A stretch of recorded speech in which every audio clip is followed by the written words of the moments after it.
Hi everyone, so today we'll present our international marketing plan for Le Creuset and more specifically our expansion to South Korea. So we'll start with a brief introduction of our expansion consideration and then we'll look at the situation analysis of Le Creuset in general, their strategic marketing of our different expansion consideration, the tactical marketing of our options we have chosen for expansion consideration, and finally the key takeaways of our presentation. So when we look at the expansion consideration, we had 3 customers, 2 entry modes, and 3 international markets we have looked at. For the key customer, we have chosen the established homeowner, which is someone who has already invested in a home, values durability, aesthetics, and long-term quality. For the entry mode, we have chosen Greenfield because it allows for full control of the retail experience, the store layout and service, and it maintains exclusivity. And for the international market, we have chosen South Korea because it's a design-oriented, trend-conscious market and it places high value on aesthetics and storytelling. When we look at the market and company overview, Le Creuset was founded in 1925 in northern France, and it started with products of cast irons and animal crafting. And their signature product was with the color flame, as we see in the second picture.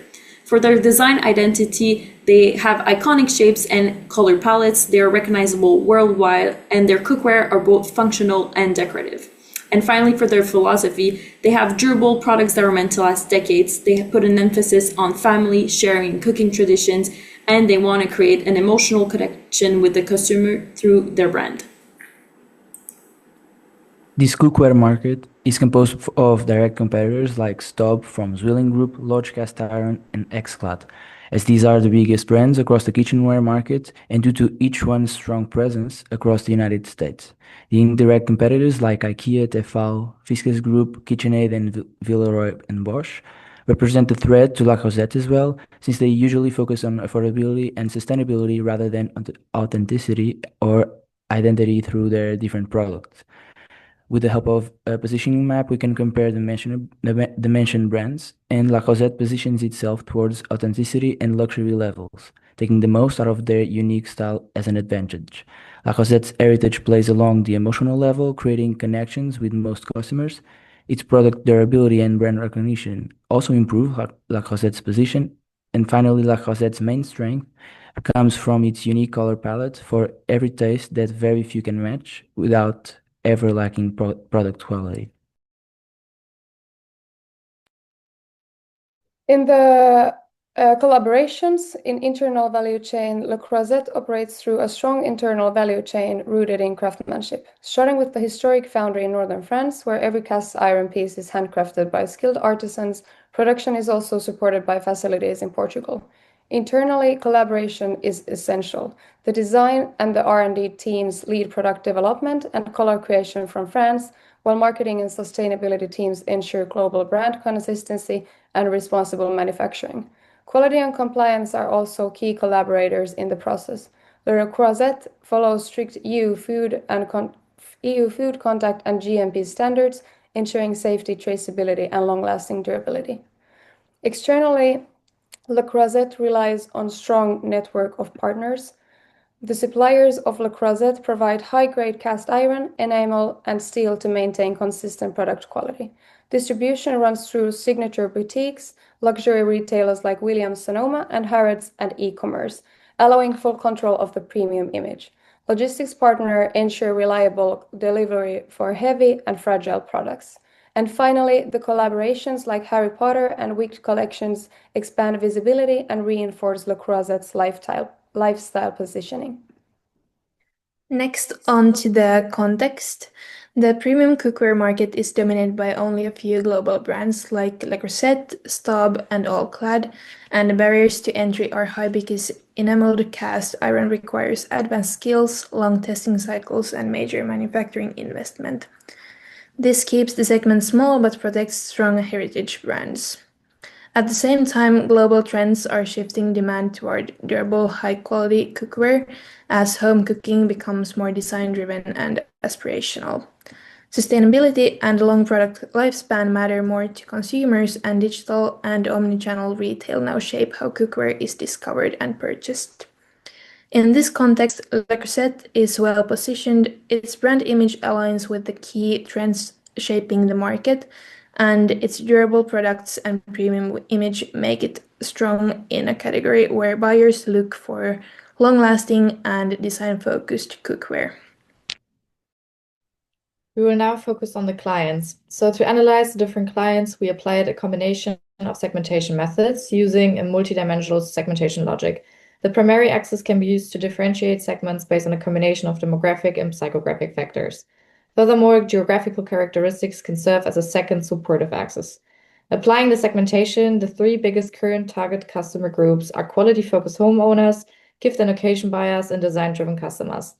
Looking ahead, growth potential lies in younger consumers via social media outreach and in sustainability-oriented buyers. Across all segments, customer needs cluster around three dimensions: functional durability and reliability, emotional aesthetics and heritage, and social prestige and recognition.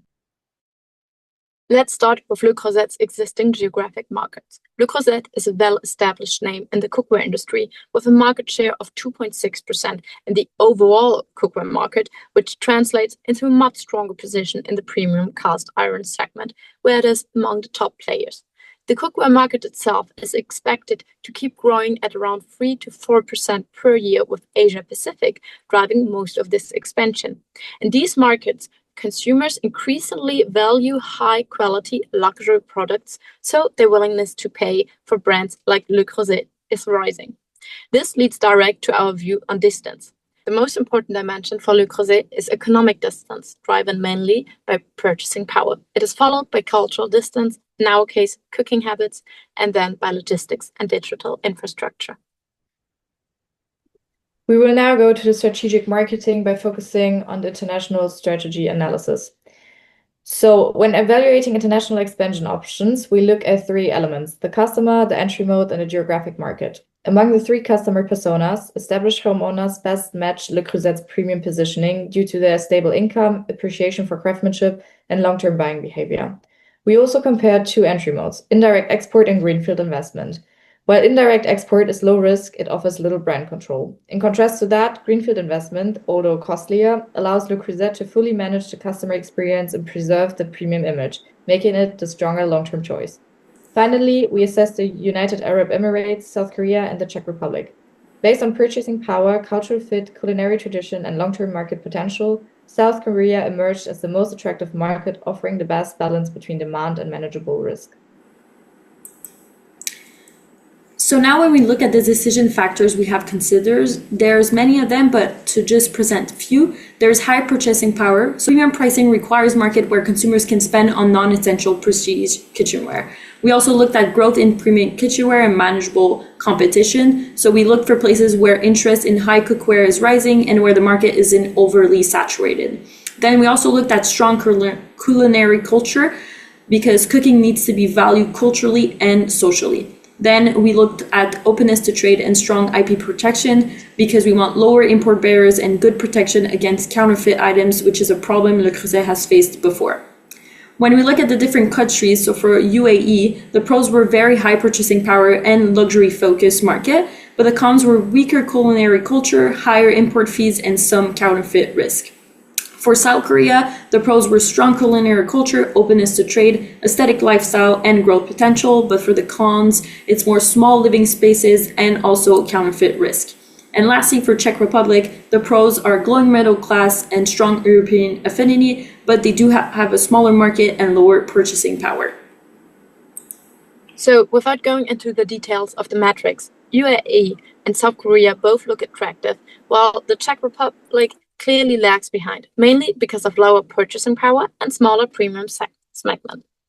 What makes South Korea the winner is the long-term orientation and cooking culture, the maturity of payment systems, the existing supply chain footprint, and, as mentioned earlier, the high willingness to pay, supported by strong purchasing power.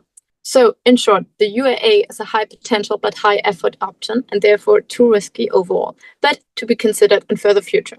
The Czech Republic is easy to enter, but not worth the payoff. And South Korea offers simply the best overall risk-return balance.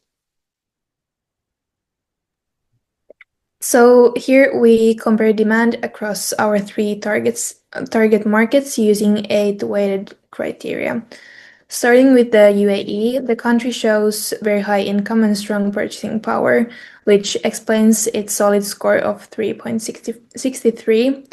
Demand for luxury European cookware continues to grow, driven by affluent households and a strong gifting culture.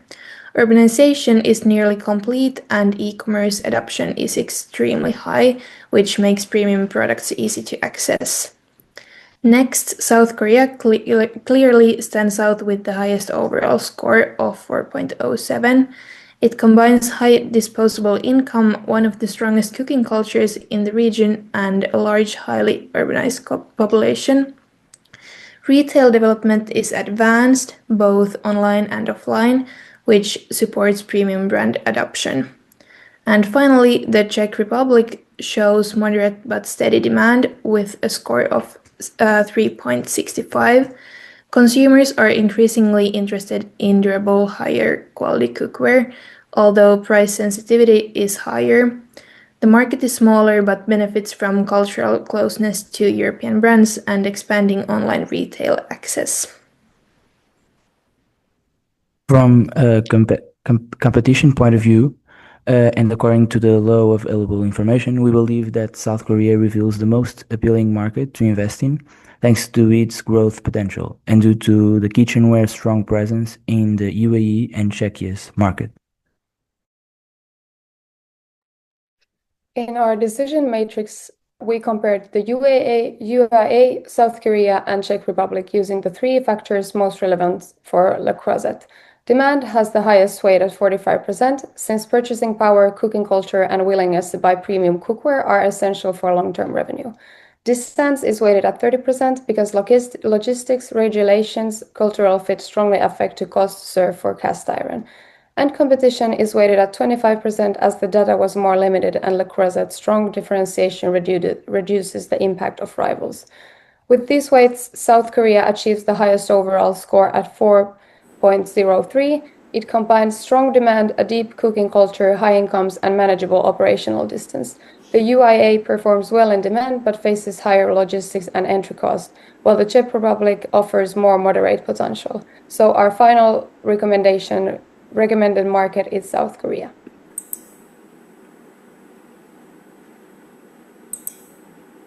So now we're going to look at the tactical marketing, so our go-to market. We have first analyzed the products and services. So we have opted for more moderate localization and not a full adaptation. We want to keep the core French identity. However, we could introduce limited editions, Korean-inspired collections with minimalist design or subtle pastel colors.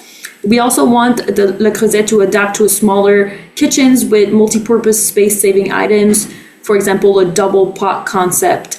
Then for packaging, we want to keep the global packaging structure, but we want to focus on bilingual labeling with Korean and English, but no major redesign to avoid diluting authenticity. For brand, we want to preserve the French heritage as well, so no changes to name, logo, or storytelling. We could just optimize the digital website through local photo shoots featuring Korean settings or symbol. Then for the store, since we're opting for greenfield, we want to create a living showroom that replicate the elements of a real Korean home through scents, textures, staging to create an emotional connection to the consumer. Then lastly, for services, we want premium guided customer service where staff explain craftsmanship and durability of their products. Moving into our pricing policy for South Korea. Our greenfield entry modes gives Le Creuset full control over pricing, margin, and store experience. This supports a value-based premium strategy and protects brand equity. The pricing must reflect South Korea's advanced payment habits, different digital paying platforms, digital wallets, credit cards, and installment options dominate South Korea's daily commerce, so offering all of these is essential for converting high-value purchases. And of course, a strong premium demand, a mature retail environment, and highly digital customer behavior all support premium pricing. Together, these factors allow Le Creuset to maintain its global premium positioning while adapting to South Korea's local cost structure and expectations. According to the distribution policies, Le Creuset shipping lanes include countries like Australia, Singapore, and Japan, countries which make South Korea a good additional destination. In addition, as a French brand, La Creuset can take advantage of the Free Trade and Economic Integration Agreement as a facilitator of distribution practices to South Korea. The available online stores should keep their presence in South Korea along with small retail stores through imports, so La Creuset can continue to build some brand recognition across the country. To enter the South Korean market, Le Creuset needs a promotional strategy that maintains its global premium identity while adapting to local cultural values. Following a localization approach, the brand communication should combine French heritage and craftsmanship with Korean themes such as community, aesthetics, and emotional storytelling. South Korea's high digital consumer base means platforms like Instagram, YouTube, and KakaoTalk are essential, including collaborations with Korean chefs, culinary influencers, which can help create an authentic content around traditional dishes prepared with Le Creuset cookware. For advertising strategy, they should focus on emotional advertising, featuring family gatherings and shared cooking moments, while resonate strongly in this collectivistic culture. Last but not least, sales promotion should remain premium-oriented, using exclusive launches, limited editions, and loyalty programs instead of price-driven discounts. A sole flagship store with cooking workshops and chef demonstrations would create immersive brand experience as well. With all the tactical decisions in place, we can now look at the timeline and budget. First, the company should use its own internal data from existing South Korean operations to finalize the business case. Then it needs to handle administrative and legal duties and in parallel start searching for a rental location, signing the lease once a suitable site is found. This setup phase can easily take up to 6 months. Once the exact location is confirmed, the brand can set up the supply chain and inventory and design and construct the store to create a distinctive shopping experience. About 3 months before the launch, the store team should be hired and trained, while marketing builds local awareness and excitement for the opening. Within the first year of operations, key KPIs should be reviewed and optimized. By the end of the second year, assortment, supply chain, and staffing are adjusted towards a steady phase. And at the end of the third year, even in a pessimistic scenario, we expect the store to be at break-even, which we justify with the following numbers. Here you can see our expected expenses with store decoration and construction clearly dominating this investment. The second graph shows the cost structure and expected sales over the first 3 years, with the corresponding profits on the left. These numbers mainly change due to higher expected sales. After 4 years, the company ends up exactly break even. To wrap up, our analysis shows very clearly why South Korea is the strongest expansion choice for Le Creuset. It delivers the highest overall demand across all our criteria, combining a strong cooking culture, high acceptance of premium brands, and a large, highly urbanized population with a mature retail environment. Based on this, our recommended strategy is to enter through a greenfield flagship. This gives Le Creuset full control over the brand experience, pricing, and service. We suggest moderate localization, keeping the French identity at the core while adapting product formats, color palettes, and communication to local preferences. And within the market, the most relevant segment is the established homeowners who value quality, design, and long-lasting products. So overall, South Korea offers the best balance of growth potential, visibility, and long-term brand value.